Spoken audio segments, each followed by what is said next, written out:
नमस्कार दर्शक बंधु, स्वागत कर चैनल को।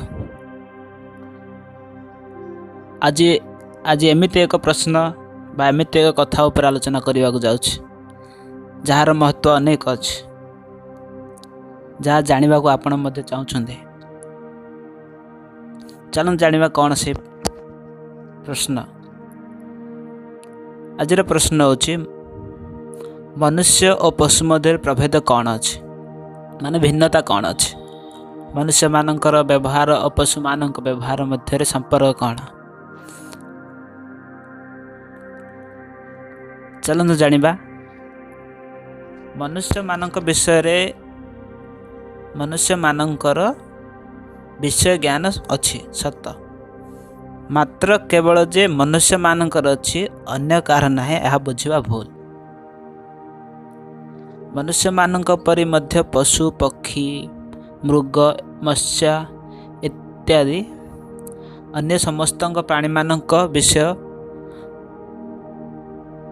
अन्य समस्त प्राणी मानकर विषय ग्रहण करिवार ज्ञान अच्छी।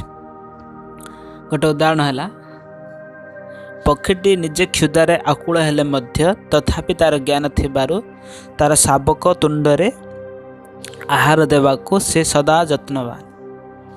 सेमिति मनुष्य माने निज पुत्र पुत्री मानक यत्नवान थांती, किंतु मनुष्य मानक धर्म ग्रहण बुद्धिटे अच्छी, पशुपक्षी मानकर यही बुद्धि ना। तेणु कहा जाइछे आहार निद्रा निद्रा भये मैथुनश्च सामान्य मै तत्पशु ही नारायण धर्म ते सामधिक्य विशेष धर्मेण हीना पशु भी समाना। अर्थात आहार दैनिक खाइबा पानी पीवा जीवन को बंचाइबा उभयंकर समान। निद्रा दिन राति खटिबा एवं कर्म शेष शांति पाई आवश्यक निद्रा जीवा उभयंकर समान। भय जमिति मनीष मानकर जमिति शत्रु और तांको भय करे मनीष, ठीक सेमिति पशु पक्षी मानकर मध्य शत्रु अछंती, तांको से माने भय करते। आ मैथुन स्वामी स्त्री मध्य मैथुन स्थापन कर संसार गढ़ा बा पिला छुआर माँ बाबा हेबा उभयंकर समान चिंताधारा। तेणु आहार निद्रा भय और मैथुन रे मनुष्य और पशु पक्षी मानकर चरित्र समान, किंतु देउल स्थापन करी धर्म अर्जन करिबारे मनुष्यर जो धर्म भाव और धर्म बुद्धि अच्छी पशु पक्षी मानकर ताहा नाही।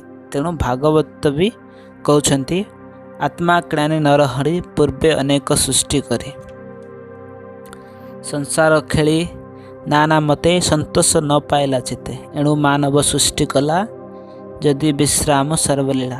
तेणु मनुष्य देहे दिव्य ज्ञान देखि संतोष भगवान। तेणु यथार्थ कहा जाइछे जो मनुष्यर धर्म अर्जन करने को बुद्धि नहीं से पशु सहित समान। जमी धर्मेण हीना पशु भी समाना। श्याम सुंदर को मनुष्य भजन करी जो धर्म अर्जन करती पशु पक्षी ताहा करि पारंती नाही। श्याम नाम डाकिला मात्रे केते शांति रूपक मधु मिले।